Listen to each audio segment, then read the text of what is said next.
Welcome back, everyone, to Fit for Fatherhood, where we talk about our experiences of trying to become the best versions of ourselves for our kids.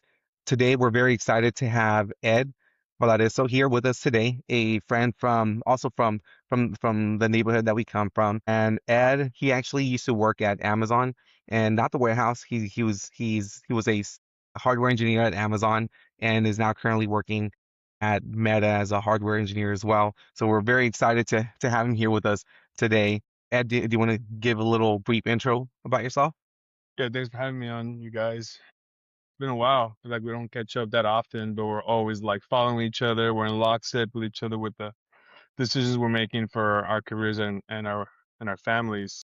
Ed Valarezo, first generation Panamanian American.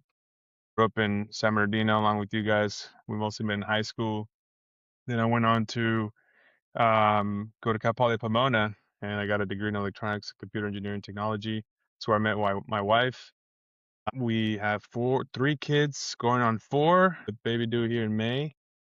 And yeah, I went on to work at some big companies, Rainbow Sprinkler Company, Miller Coors, while I was down in SoCal.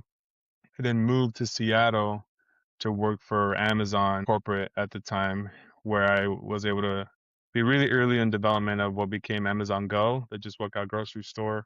And I went on to work at Amazon Primaire, which hasn't fully launched yet, the working drone, 30-minute drone delivery program.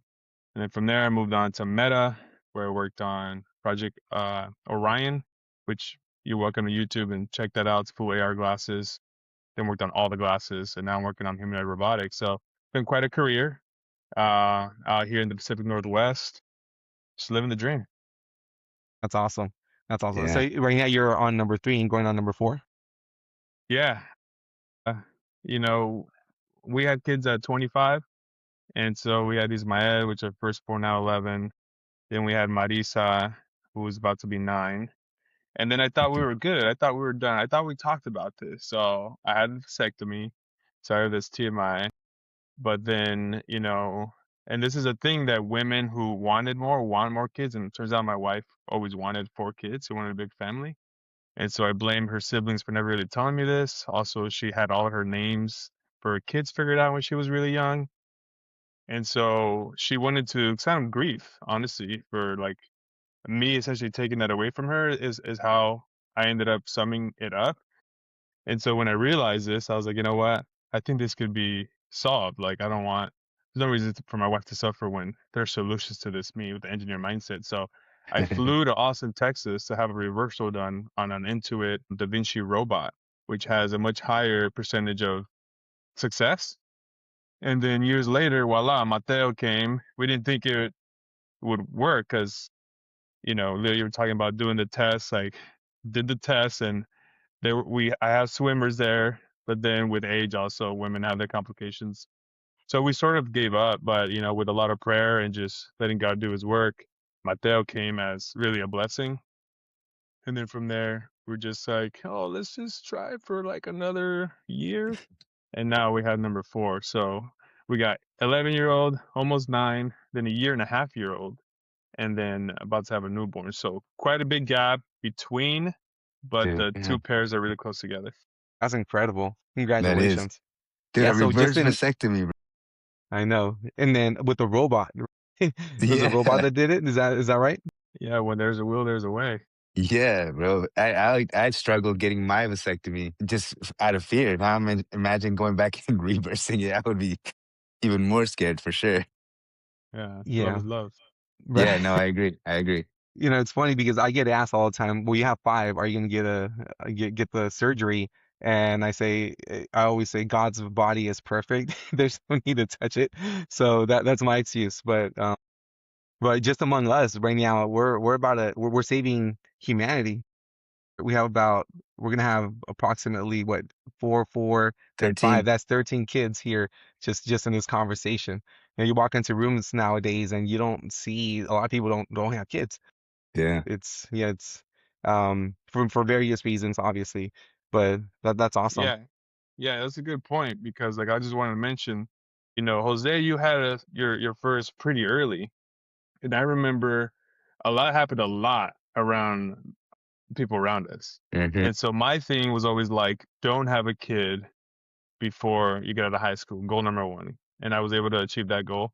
Then it was like, don't have a kid until you finish college. And I was able to achieve that. But like, I really wanted children. And so as soon as I was out of college, degreed, had a job, like I wanted kids. And so we had kids at 25 and we had the two. But when I got into big tech, I ran across a lot of families, not first generation, established Ivy League folks weren't even thinking about having kids until they were in their 30s, That's and that's crazy. more the path that Leo followed. And I Hmm. was like, dang, like this wasn't even a concept to me. Yeah. I was thinking about it the whole other way around. And so, now I have done both. I had kids at 25 early, and now I'm having kids later in my life as well. And like it's very different parents, I would admit, in the first two than we are in the second two. So there's something to that. Yeah, so how was that? Just getting out of college and then having your first at 25 and now having, you're, how old are you right now? 36, 37, 37. 37, and then having your third and soon to be fourth. How was that? Your Well, thought process. yeah, there's a lot of things like for with our firstborn. So there's let me unpack this a little bit because we're Latinos and community is very important to us, right? We have Hmm. roots, we're established, and like Jose, your grandma was always around, and your parents were, there. Leo, your wife has a lot of family in the area, and you have your mom here, etc. Well, I didn't have any blood family. All my family's in Panama. And so honestly, people like y'all were my family, like Leo, like, we hung out a lot. We even Hmm. lived at your guys' house for a while. Yeah. And so, when it came time for us to have our firstborn, like I lived down the street from my parents at the time.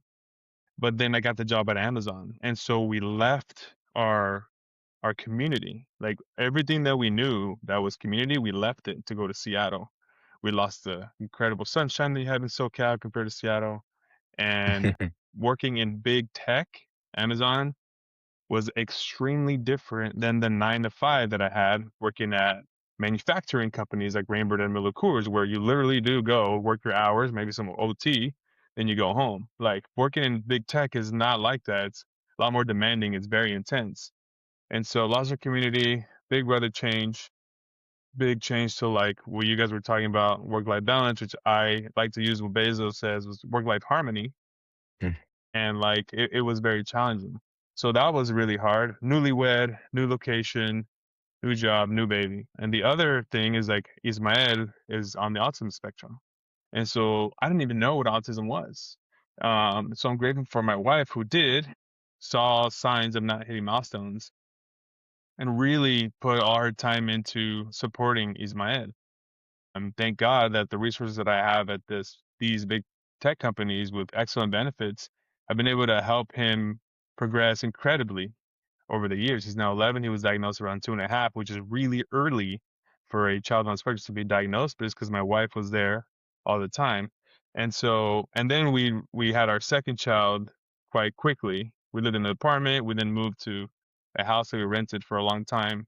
And like all of that, like that was like 5 to 8 years of figuring all of that out. Like the first 5 years, it was extremely difficult.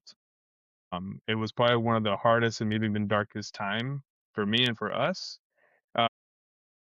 because we didn't know what we were doing, right? We're first time parents. We don't have our community. We don't have our family. And we're just trying to figure it all out, trying to figure out what this autism thing was. So it was hard. Plus on the financing side, like I know you guys are super good in that area. And we talk about this as well. Like I didn't know what a 529 plan was. No, like I didn't know what that was. I was getting stock at Amazon. I didn't even know what stocks were. You know what I mean? Like I didn't have an umbrella policy. I didn't have life insurance. We were just doing what we knew how to do best, living paycheck to paycheck. Like we're pros at that. I'm super good at that one. And so it was really challenging. But after leaving Amazon, by the end of my career at Amazon, I was able to figure out a lot of this stuff. I was able to like pay off all of both of our debt and our student debt with Amazon stock, for example, and then started buying real estate with some of that and actually using real estate as a mechanism to help our families as well. But then coming into Meta And now having these two is different. Like both of them, or Mateo has 529 plan when he was born, birthday gifts, baby showers. Like, yo, I'll match what you got to contribute to the 529 plan, for example. We're way Mm, much more mature adults and parents because of the experience we've had with Ismael and a lot of tactics that we've learned there. We've applied to all of them. Ismael didn't speak at all until he was about 6. So he didn't pick up Spanish much at all. He understands a little bit. Marisa understands like 80% of what you tell her, doesn't speak it a lot because one time she told me she's embarrassed because not a lot of people around her speak Spanish that are mm-hmm. just her same age up here in the Pacific Northwest. It's kind of harder to find. So now with Mateo, it's like everybody speaks Spanish to him everywhere all the time. We're trying to change that and potentially even just immerse them more in our home countries. My wife's Mexican and I'm from Panama more so they can see their cousins all speak Spanish. It's opposite, you know. Everybody speaks Spanish. It's actually weird that, you know, we don't over here, Yeah, right? And so there's a lot of things like that, finance wise, you know, language, culture, and even just like all the little things on a day to day is like what you get mad over is different now. Like we almost don't get mad at much at all. We're more mature. But the biggest piece to be real honest with you guys is like God in our life, like just putting God hmm first in everything that we do. We found a church we love. We go regularly. We have friends there. We've surrounded our community with like-minded people in that area. And we've been able to grow that community back, just like we did in SoCal with a lot of friends and family, Latinos over the years.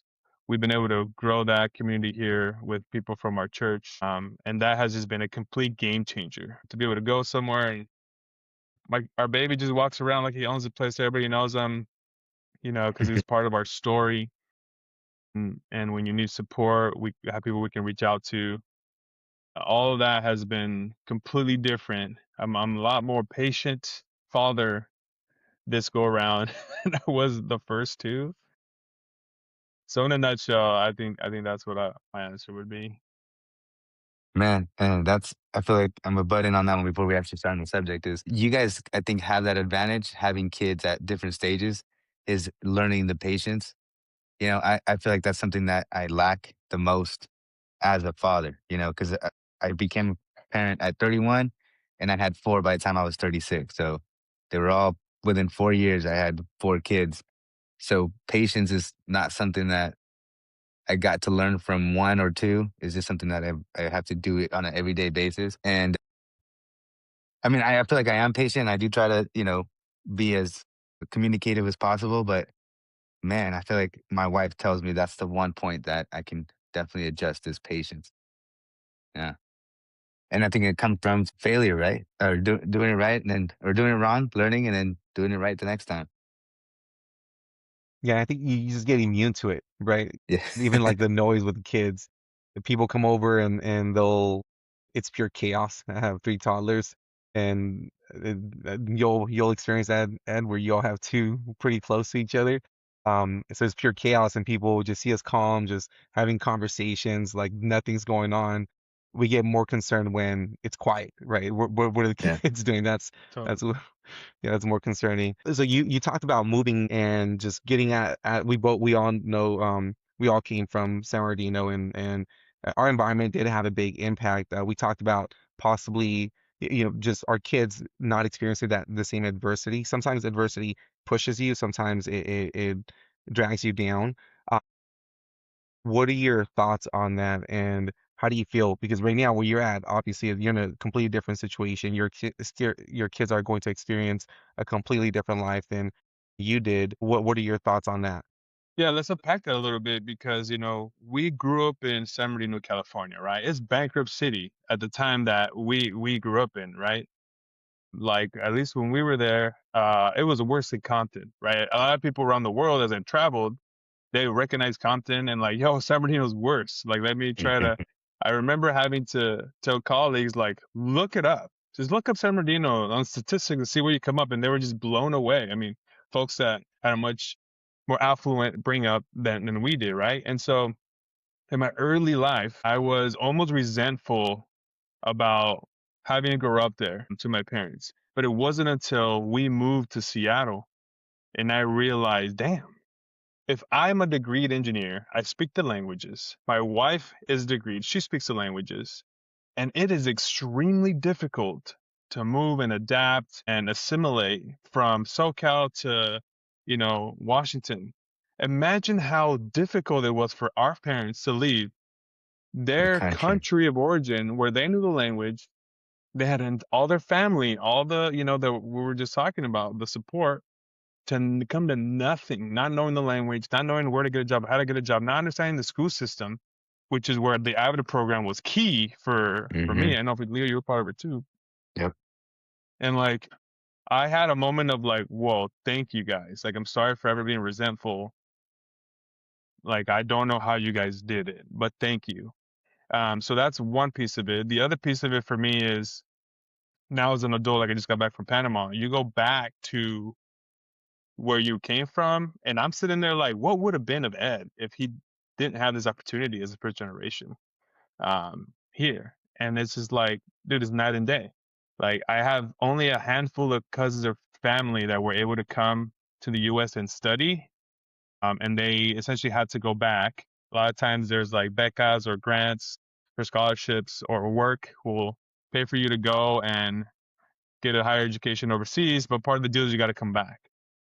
And so like I didn't have those handcuffs, if you will. Mm-hmm. That when I talk to cousins similar age, all they could ever desire is to have an opportunity in a first world country, if you will.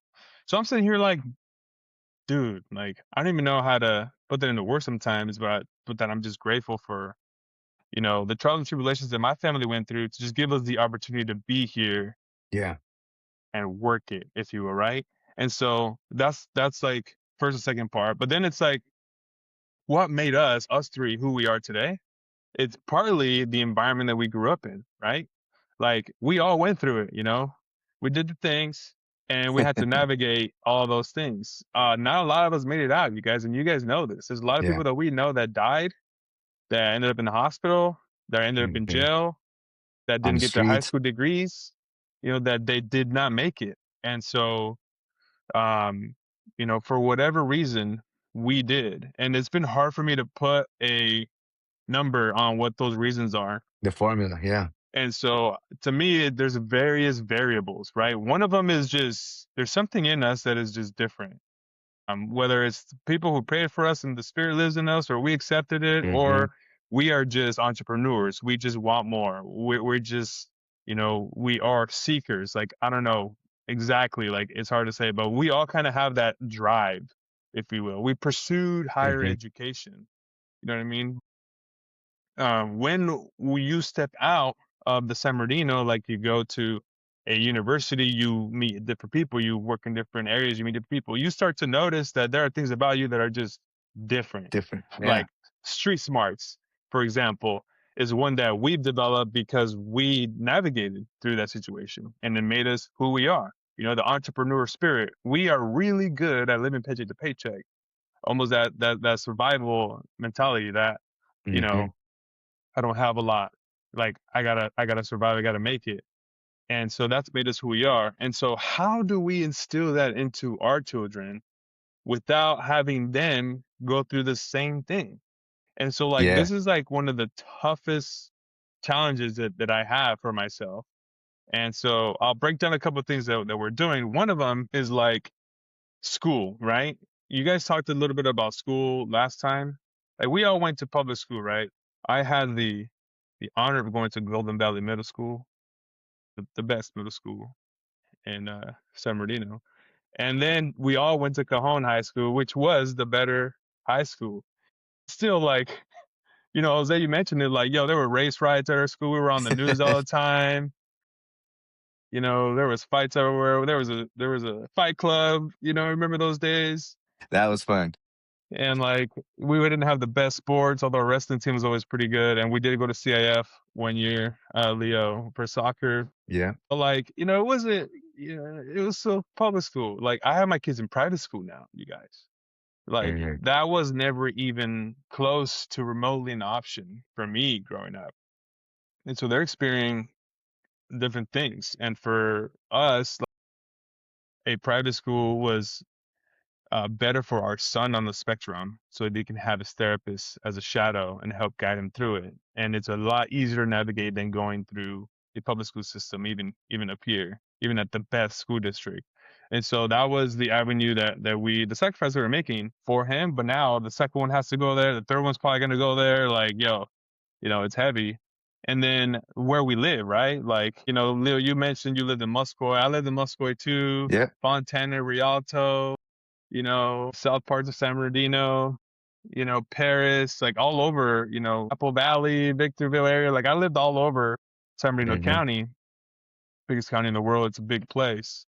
And like compare that to, where I live now, which is Snohomish County in Washington and work in King County. Like these are pretty affluent, pretty safe areas of the country compared to where I came from. And so it's like the navigation that my children have to go navigate is easy, is different than what I had to go through. And Mm-hmm. so we talk about that a lot as a married couple and how do we instill that? And so we try to do it at home. There are things like taking them back to where we're from. We still have a house in San Bernardino's where my mom lives. We go back there once in a while, and I just like to drive around and like Mm-hmm. just tell them like just look around. Like we'll post up somewhere, one of the many in and outs, and be like, just look around, you guys. Like ask me the hard questions. Why is that person doing that there? What is going on over there? Why do we see this here but we don't at home? Like that, and then taking them back even further to our home countries. We take them back to Mexico all the time, where Samida's dad has a ranch, and so we experience that life.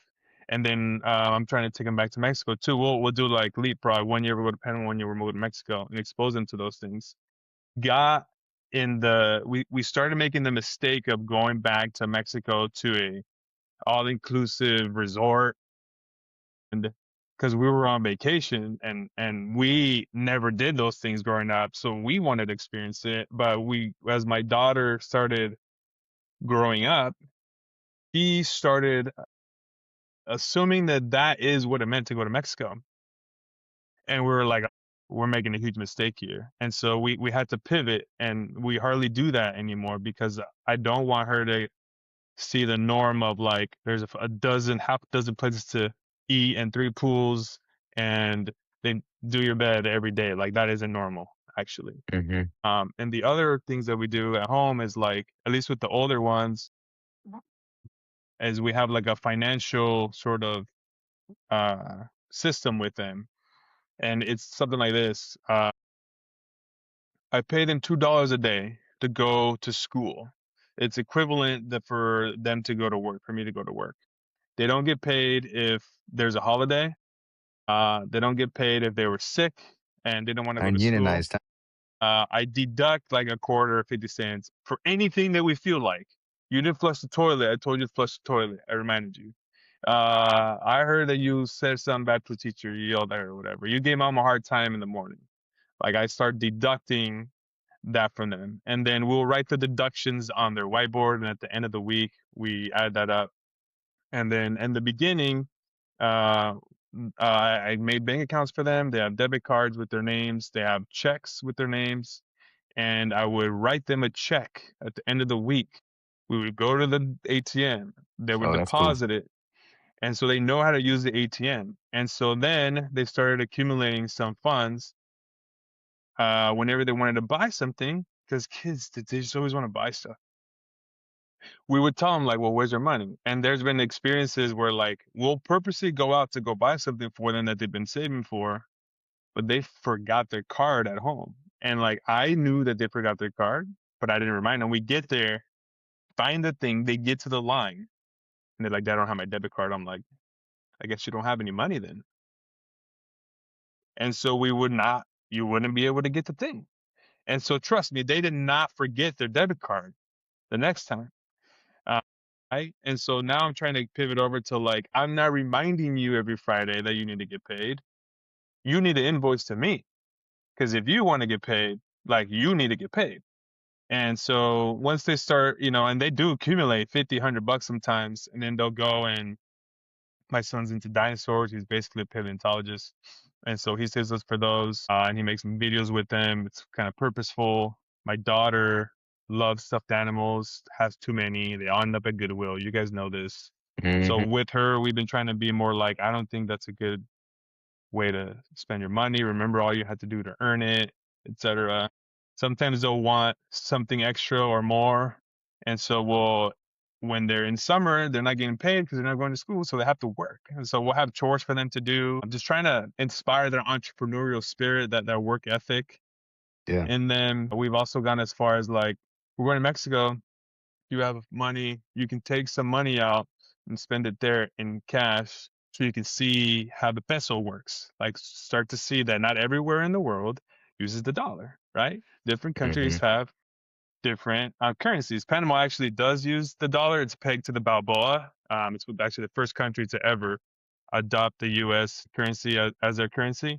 So it doesn't quite work as well when we go to Panama, but at least seeing the monedas are, you'll see mix of Balboas with US coins. And so like all those little things have been able to help us, do that. But still you guys like on a regular basis, they take the bus, you know, they can buy food at, and we don't charge them for this, but they can get hot lunch, you know, they don't have, free lunch that I qualified for. And I see that as a successful metric that I had, free lunch growing up, and it worked because now my kids don't. I have to pay Yeah. for their lunch. Like to me, that's a success metric. But these are some of the ways. It's still challenging. I'm curious to hear what you guys have implemented. You sound like an engineer, Ed. Exactly. With Very problem solving. systematic. Yeah. That's But I'm gonna awesome. add That's to that because great. from the beginning, Ed, you were saying how obviously when I went to Cajon High School, and even though we were on par with a lot of people, not everybody got out. Everybody made it out, or even had the drive to continue to college or so forth. I would add that even in college, like I had a lot of colleagues that, yeah, we were on the same classes, same education, and we it didn't end up doing the same thing. We didn't end up networking or hustling or doing what we're supposed to do. And those were kids that were probably had both parents at home, probably had a stable home their whole life, one house the whole time. They had a good home, right? And better than ours growing up. So you put that in perspective, like, man, how can I end up in the same plateau as them or a little bit better, but yet my upbringing was a little bit less? Now, how do I fix that for my kids? Because now my kids are going to have a good life, right? Yes, implementing those structure, which you probably should make a blueprint for that, Ed, and then start selling it. Because I think I would be a customer of that one.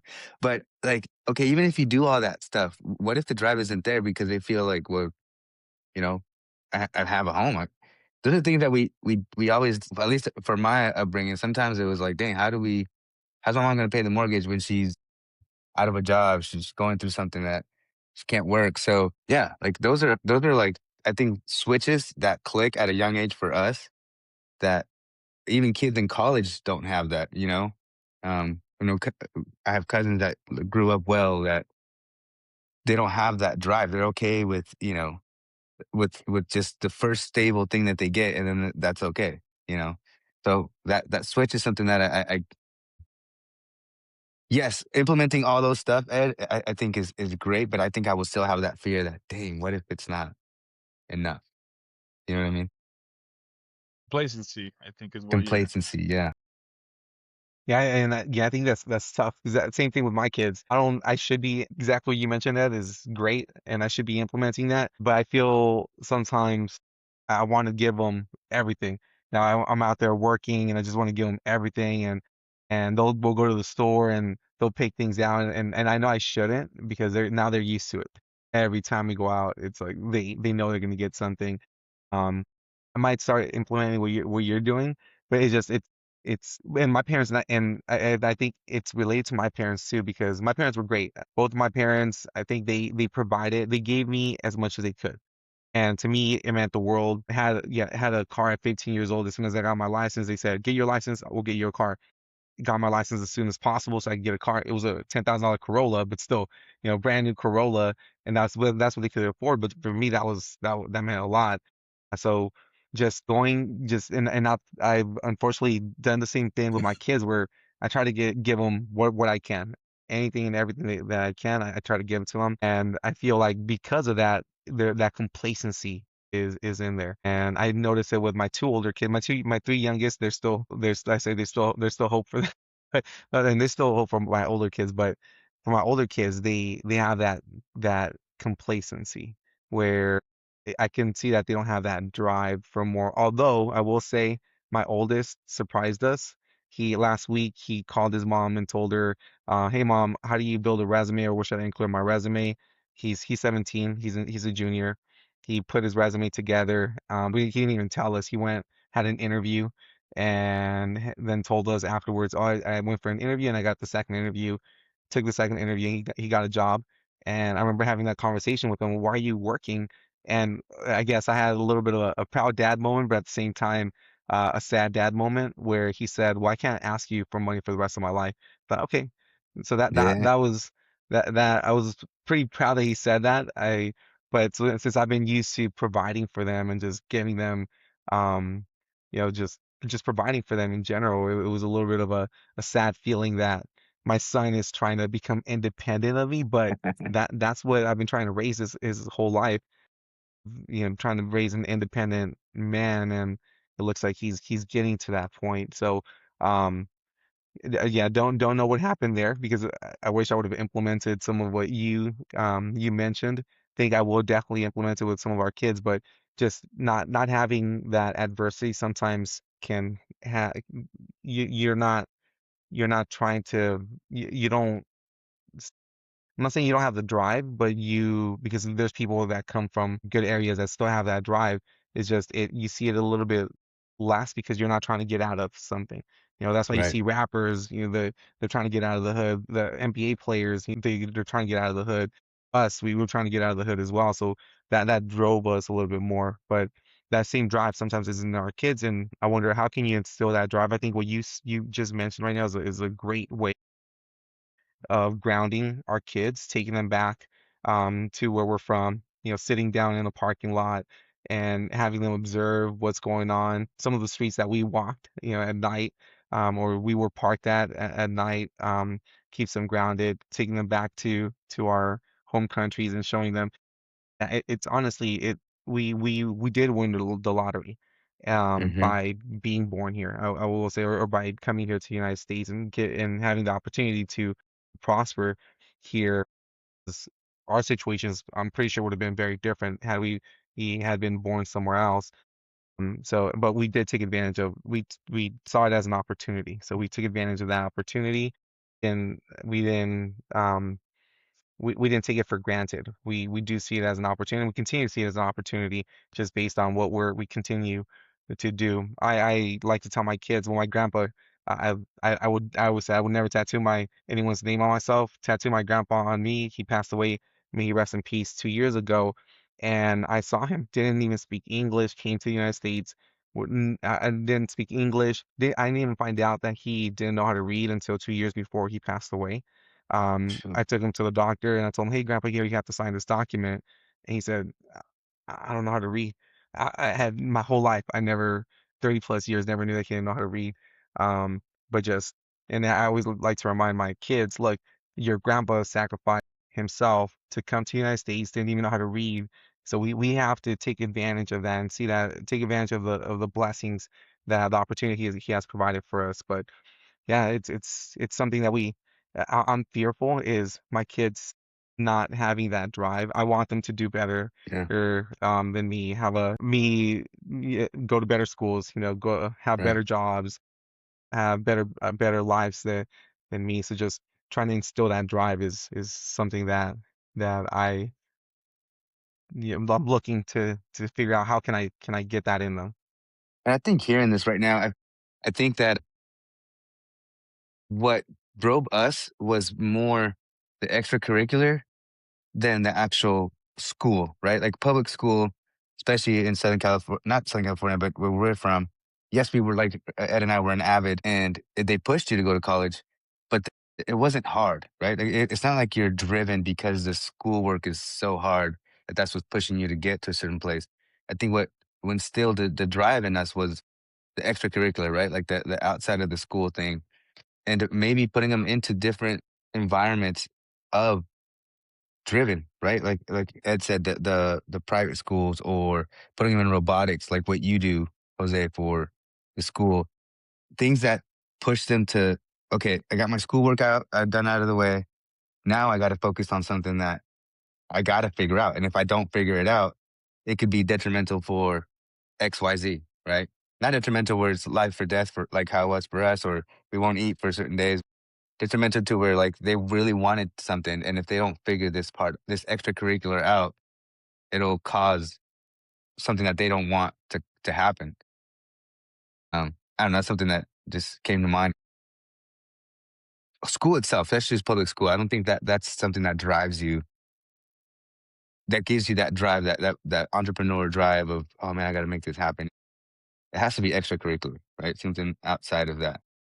Yeah, I'm sure you see that right now, Ed, with the private school, how it's not like a traditional school or what you went through, and it's very different. There's a lot of extracurricular activities there. Yeah, it's definitely a different, very different environment at the private school.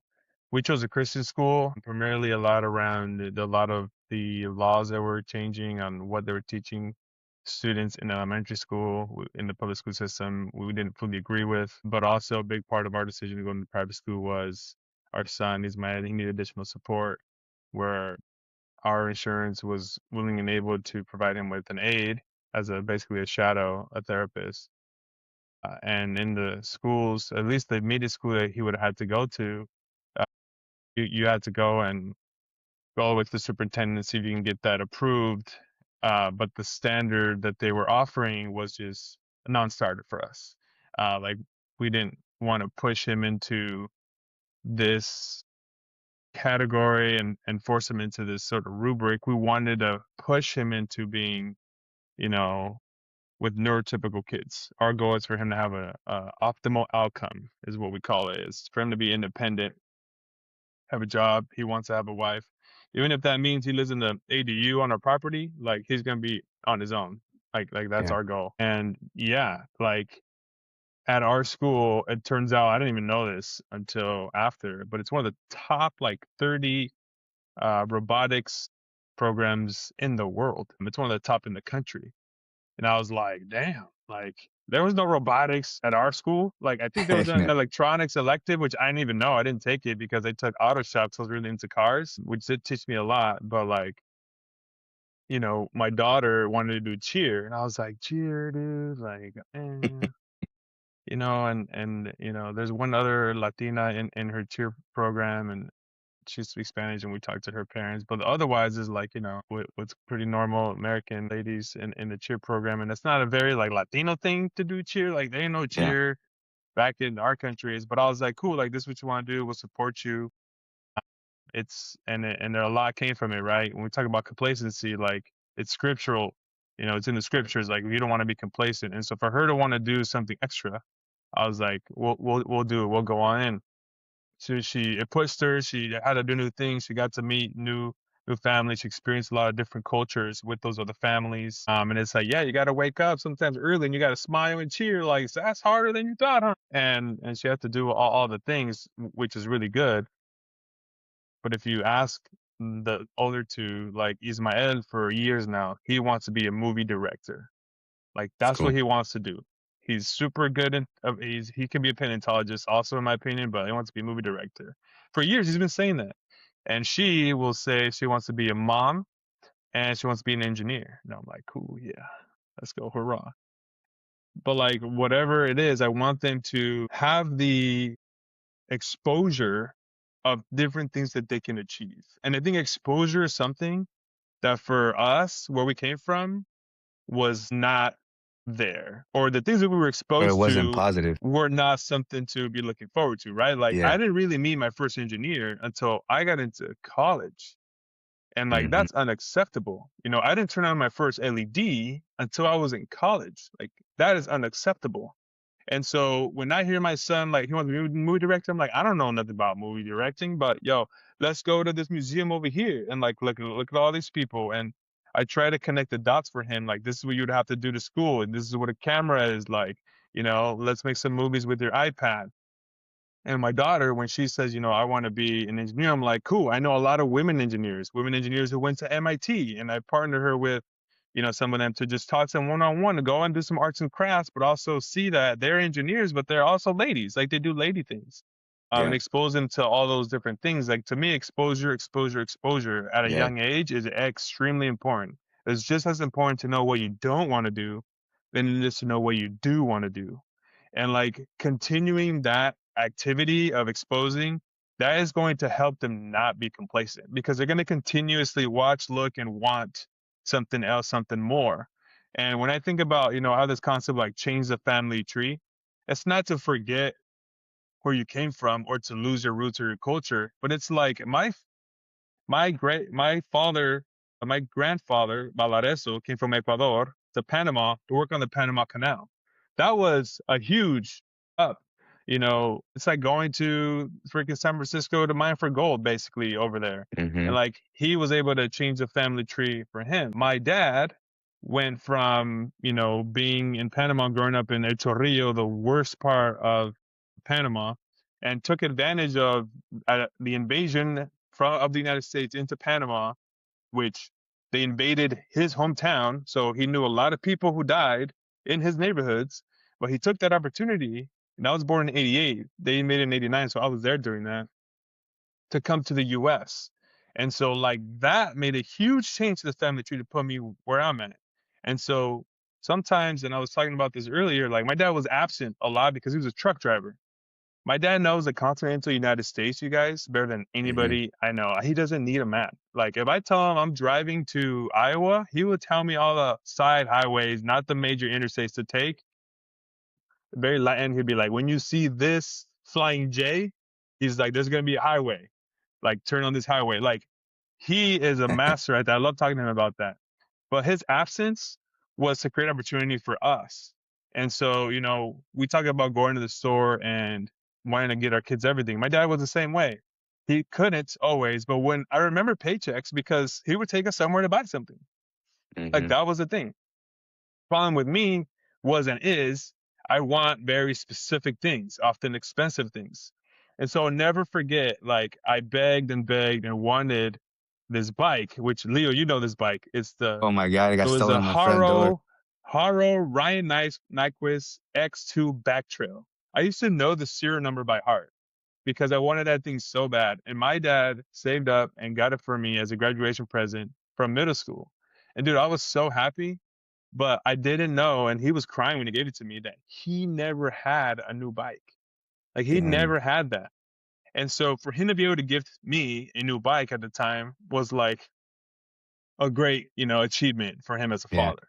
And so now when I go to the store and my kids can basically have whatever they want, I gotta like, you guys, like seriously, do. And so I've gotten to I try not to say no. I don't say yes. I try to say not right now.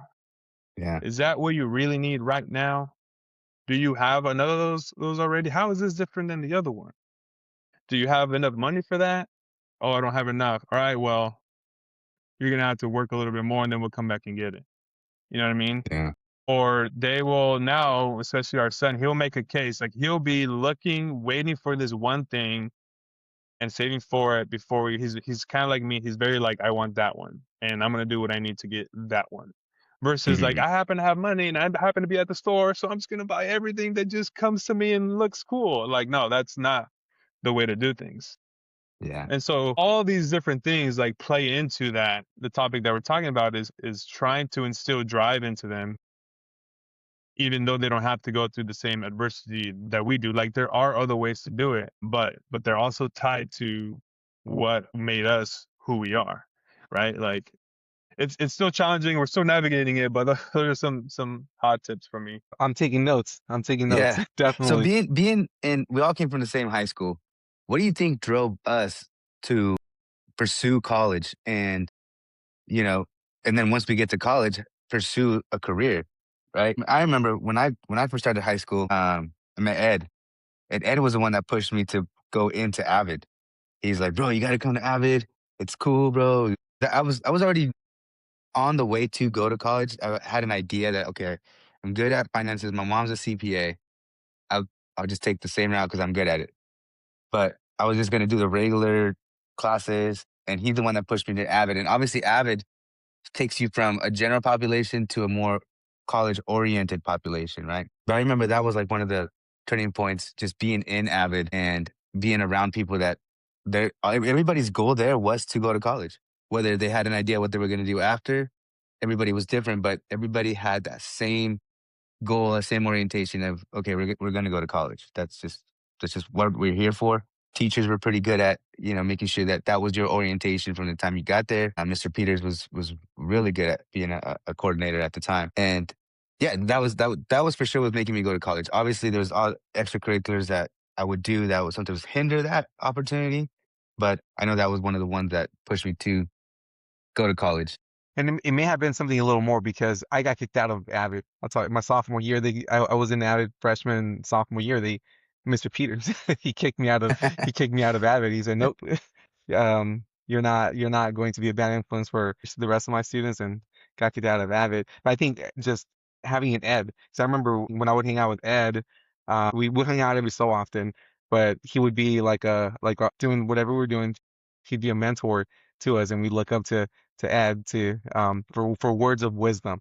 We'd be in the parking lot and just hanging out. And I remember Ed would always he still would give us good advice. I still remember that from high school.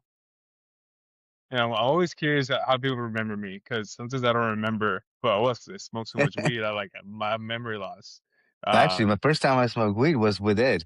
I it's, remember we were in his GTI and we went to the park and he was like, "Oh, come on!" And Jim was with us, and I was like, "All right, cool, let's do it." And I think we had a field trip too. We had a field trip to Cal Poly Pomona that day, and we smoked could be, before. Yeah, could that be. was from Avid. That was fun. That's on theme for high school. And like Jim, he's my childhood best friend. He lives up here. We see each other often, and he's my guy, like best man at my wedding. Since you mentioned him, but yeah, I mean, I want to peel this back a little bit when you're talking about Avid, because I think that was key for all of us. And so, you talk about your mom being a CPA. Jose, I don't know too much about your family background, but I think there are examples of other people in our family who were trying to change the family tree. And Hmm.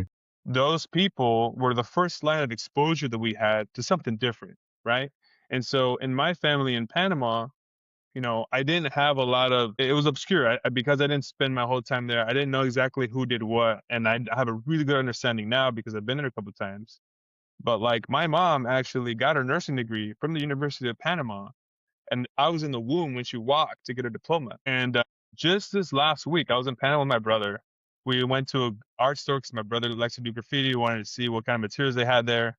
And right across the street was the University of Panama. And we walked in, and boy, it is very different than even your community college or Valley College or your Cal State. We're not even going to compare it to a UC. Like, bro, my mom went here, and I was like, this is why my mom always pushed me to go to college. Because I remember I didn't want to go to college. I wanted to join the Air Force or the Navy, which my dad was like, absolutely not. The U.S. invaded Panama. If you ever think about that, I'm sending you back to Panama. I wasn't allowed to even have toy guns or anything. But my mom had the exposure being in university, and there are other siblings and cousins of hers that did as well, and that now are when you look at my family in Panama, like there's gaps between those who went to a university in Panama, Hmm. those who went to university outside of Panama, those who didn't go to university at all. It's clear. So she saw and knew that. The problem was that here in the States, she didn't know the program, she didn't know the process. And so when at Golden Valley, they approached her for me to be part of the Avid program. And actually, before that, my mom knew when we moved to San Bernardino County, she figured out which one was the better middle school. And she made sure that we lived in the right area so that we can go to that school. And so, like, I didn't even know that part for a long time. So that's right there a big one up. But then we went there, and then she got wind of the Avid program, and she encouraged me to do it. I didn't know what it was. I didn't know anything, but she encouraged me to do it. And so AVID, right? Advancement via individual determination. You have to have individual determination to want to advance. Yeah. That's the bottom line. And so my mom was, the main person for me to instill that. Every time I was like, I want to go to UTI and be a Volkswagen tech because I love Volkswagen. She was like, that's cool, but I think you should be an engineer instead. You can design parts for cars. You can do different things. You can still do car stuff, but it's different than being a Volkswagen mechanic. And she actually found a Volkswagen mechanic in our neighborhood, and I made good friends with him. And he convinced me not to go and become a Volkswagen mechanic. He would tell me, he's like, look at my hands. He's like, all of my friends who were doing service for like the school district all have cancer because they were working on cars their whole life. That was before gloves was even a thing. And he basically loved working on Volkswagens because like me, he's an enthusiast, but he hated working on cars as a job. He told me explicitly, his name was Mario. He said, don't make your hobby your job. And I was like, huh, interesting. And so, there's little things like this, these exposure moments in your Right. life that get you to want to do more. And like for me, the Avid program, in order to get that advancement, I had to stick with the program, which had its, requirements, but also do the field trips, because you mentioned it, Leo. Like I went to Cal Poly Pomona in seventh grade. And that is when I decided that I wanted to go to that school. It was no more. I did no more and no less at school, high school, so that I could go to Cal Poly. I could have gone to UC. I didn't want to because I wanted to party. And so I was able to do enough to get into Cal Poly Pomona and not have to worry about the extra things that I had to do to get into UC, and still have bandwidth to do the things that I wanted to do, the Volkswagen Club stuff and other extracurricular activities. But like Leo, you talked about playing soccer together. Like, bro, I would be high at soccer practice. Like, Yeah. you know, like I remember you guys would be like, we would be.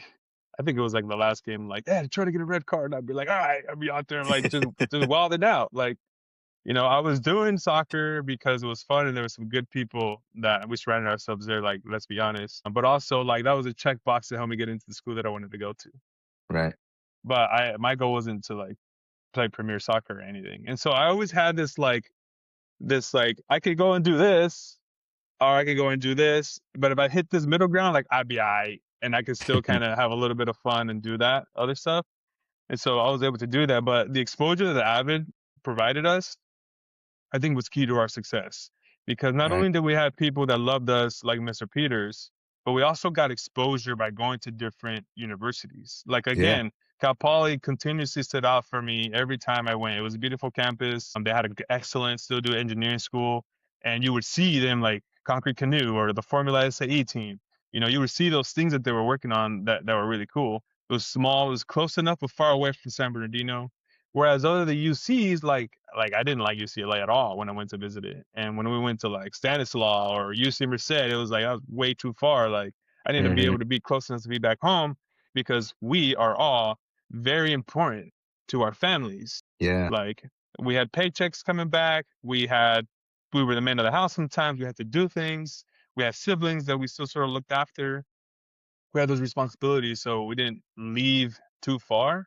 But man, I would definitely, because they would also reel us in, like, and maybe you getting kicked out, Jose, was a way of reeling you in, like a reality check. But like, I got reeled in a few times while I was in that program because they saw something in me that I just didn't at the time. I think that's fair for all of us. Yeah. No, Like, Mr. Peters kicked me out my senior year too. That senior year, I was, that was like my wild, wild year. But I was gonna say on that one, yeah, like the exposure, right? Like the exposure of going to different colleges and seeing that it's not that far fetched, right? Like it's not something that is, oh my God, only certain people get to go to this college. No, if you just do, like Ed said, if you just check the boxes, you can get into this college, and then there's so many opportunities to pay for it. And at the time, I remember when I went to college, every quarter was like 2,500 bucks a quarter, right? That was cheap. I mean, I know now it's a little bit more. It was expensive at the time too, but it wasn't too out of reach as when you're growing up in San Bernardino, at least the financial side of things. You think of, a man, if I go there, I don't think I can get free lunch no more. I don't think I can get, these certain things that we survived off of. So it did seem far fetched until you get to a place like Avid where they show you, no, there's programs for this, you know? There's FAFSA, there's you get checks and you can use it for lunch or you can fill your trunk up with beers for a party. You know, we can do whatever you want to do. I say that because I went to one of Ed's parties at Pomona and he popped the trunk and it was just full of ice and beer. Yeah, I used to carry Beck's beer in the back because that was my favorite at the time, being German beer enthusiast. But later, Leo, we've talked about this too. Like, man, if we would have, instead of buying clothes and partying with our extra money, if we would have bought some freaking Apple stock, bro, we would be having a But completely different conversation right now. Like, we saw the iPad, the iPhone come to life, right in front of yeah. us, but we were too busy doing other stuff. We just didn't know. That was something that we didn't get exposed to until really later in our life, all three of us.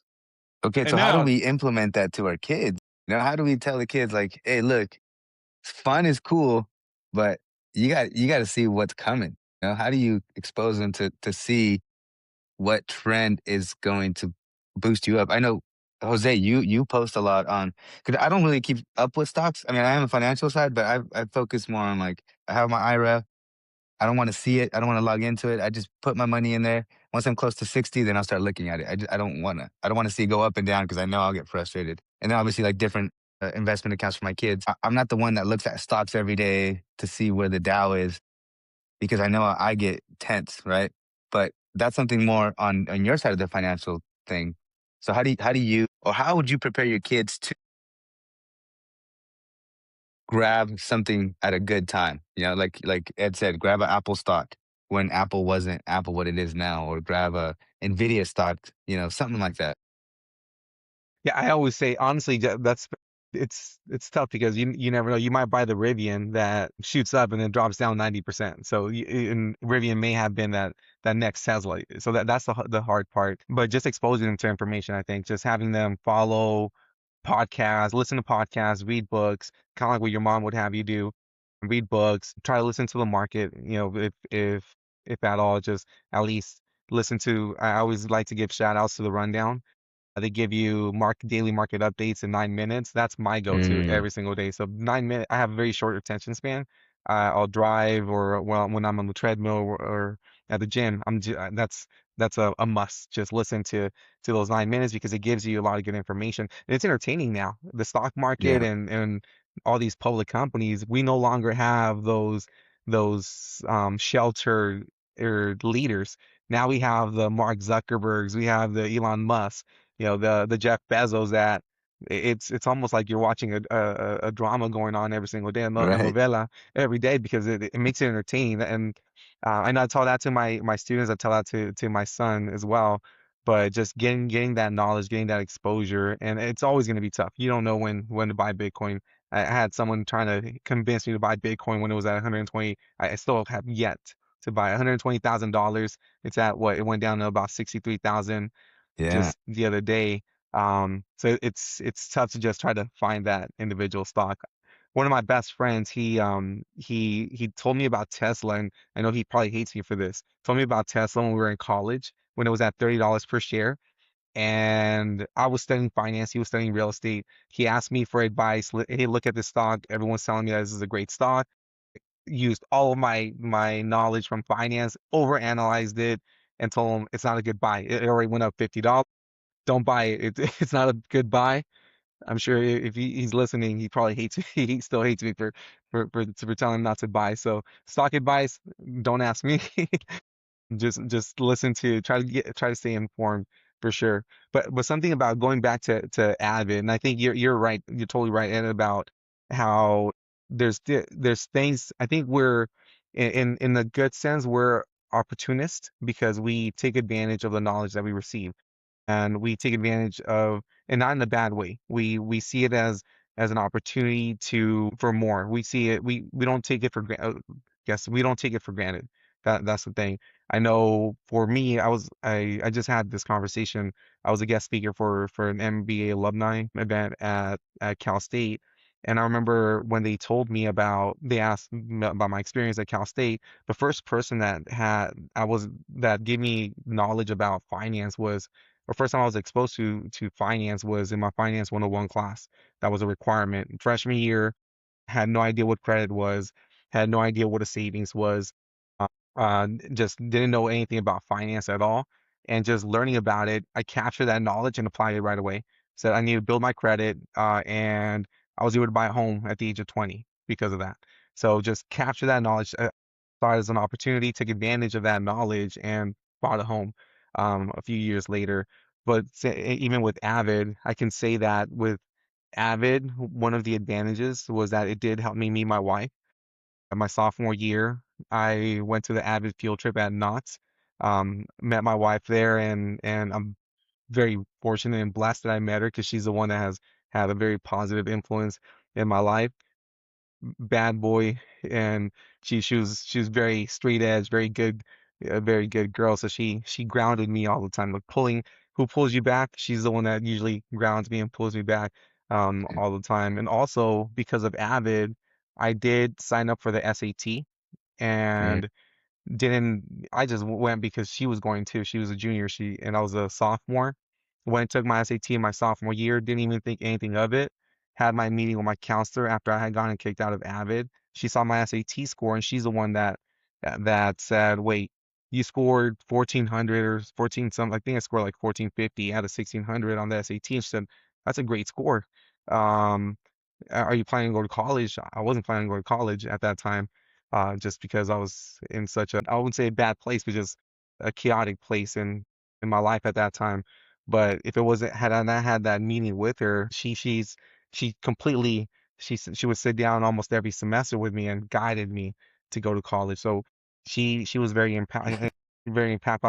I've tried to go back to Cone to thank her. I haven't seen her. I think she retired already, but definitely a big shout out to her 'cause she guided me to a better path.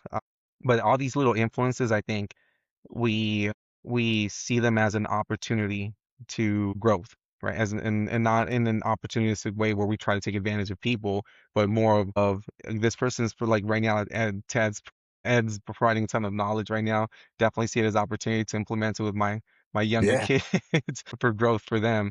But I think that that's something that has helped us along the way. Just Ed talked about him having that conversation he had with the mechanic. Don't make your passion a job. That's great advice.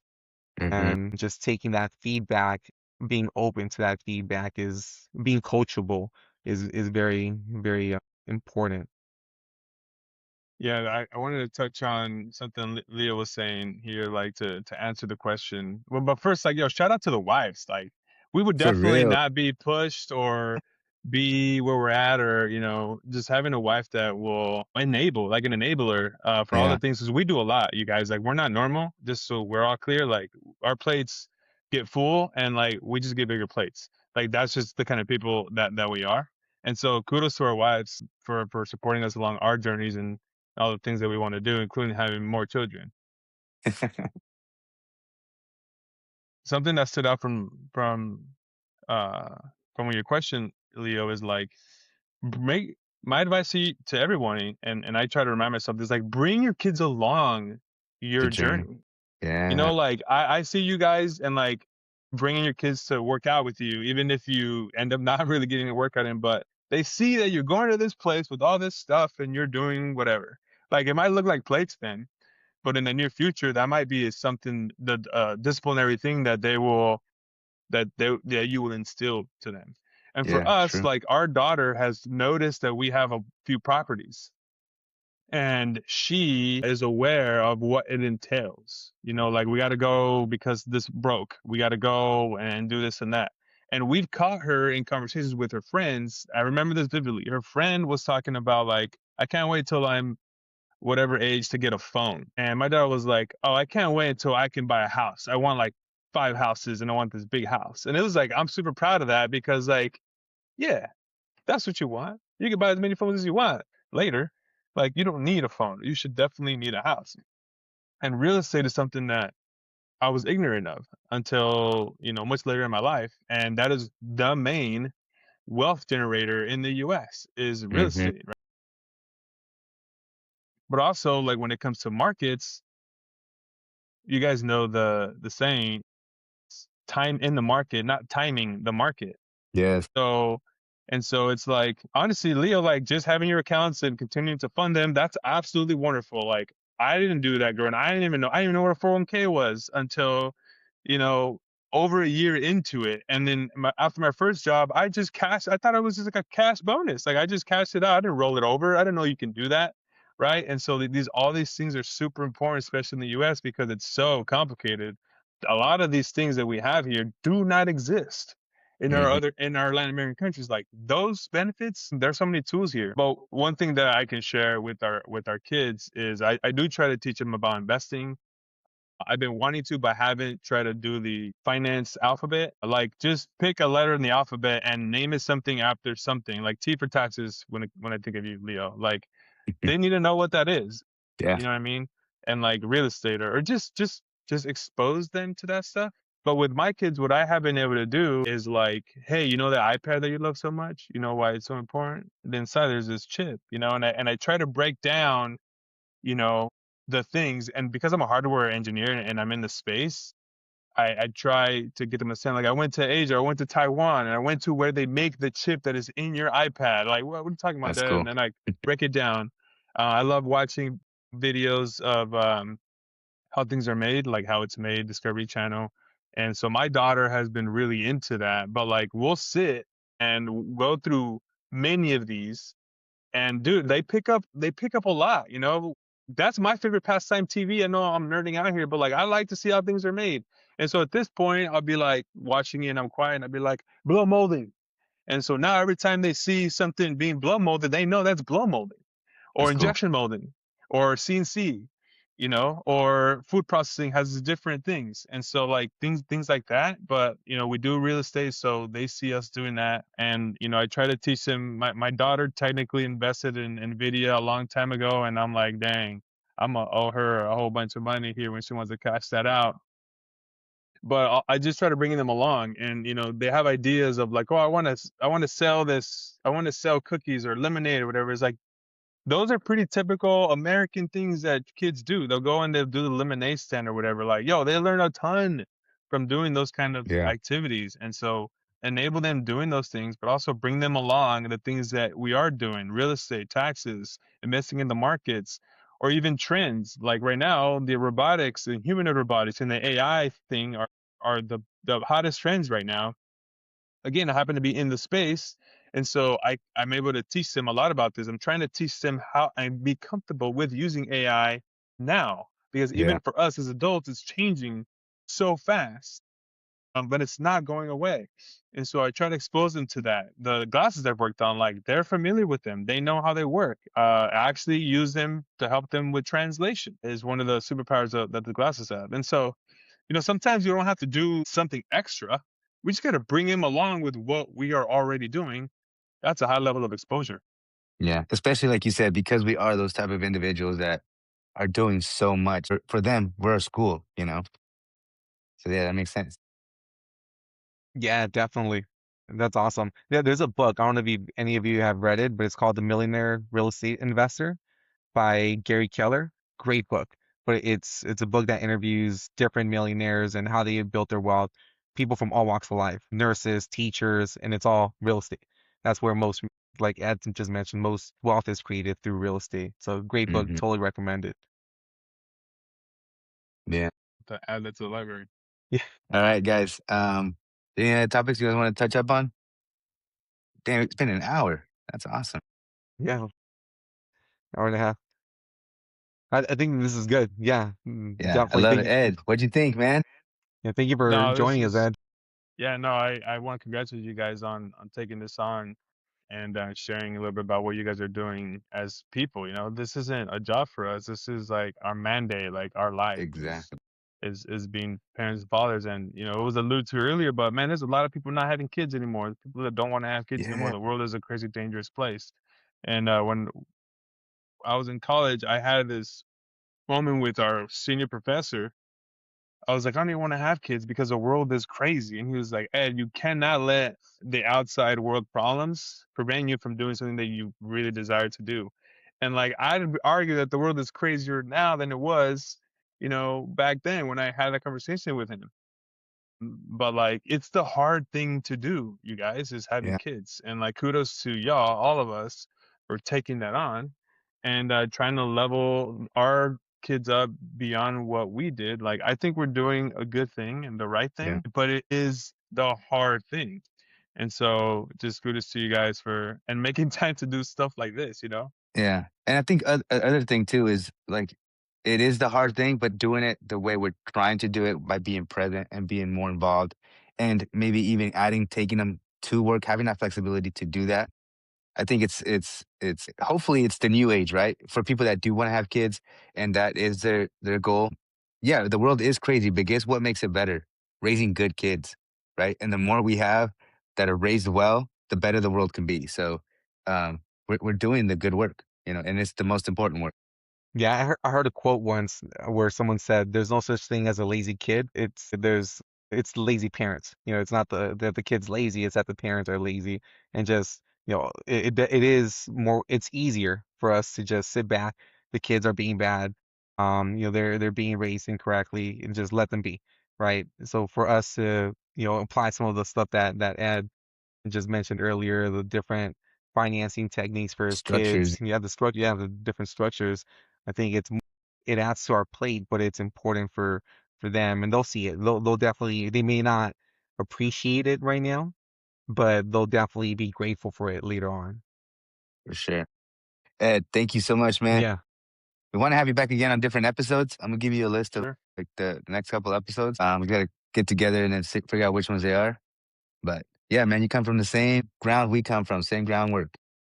Yeah, I appreciate you guys. God bless you guys and your families. And happy to come on anytime, man. This is awesome. This is a way for us to get back too.